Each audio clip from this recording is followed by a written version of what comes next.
Wanneer is ek weer by ontbytsake? Wanneer praat ek nou weer oor Suidooster? Mense het altyd daai net genoeg fladdering. Dis wel baie lekker. Is dit Amanda van Wyk.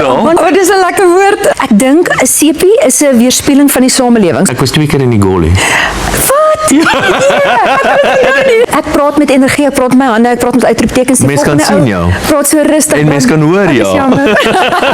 Maar daar's vir elkeen van ons 'n plek. Imagine almal het so gepraat of imagine almal was so rustig. Dis nie ek nie. Ek is maar die tipe wat op die kant sal staan en sê, as jy daar onder kom, ek gaan fix en ek gaan help en ek gaan jou uittrek. Die Here het vir ons verskillende gawes en talente gegee. Hoeveel jaar is jy nou weg gewees van die kassie af? Ek wil sê ek was per ongeluk hoofdogter van my laerskool en my hoërskool. Ek was 'n aaklige hoofdogter. Dit is nou klaar. So dit was bomskok op die grootheid daarvan. Meisie wat lyk of sy van Okahanja in Namibië kom en Henry het my onthou. Kan mens agterkom as 'n sepie so 'n soort van sy tyd gehad het? Weet jy, ek is miskien te naïef of dom om te weet regtig wat agter die skerms gebeur, woord vir woord. Woord vir woord. Woord vir woord. Die wonderlike ding van kinders is dat jy kan jouself in hulle sien. Ja. En die ergste ding van kinders is jy kan jouself in hulle sien. Dit is vreeslik maklik om met jou te gesels en dan gat jy. Hol jy nou. Wat help het elke hongerkindjie se maagie is vol, maar my eie 3 stryddompies by die huis se harte is leeg. Nou doen mamma en net mamma nog drome. Ek kan nie glo ek het dit gedoen nie.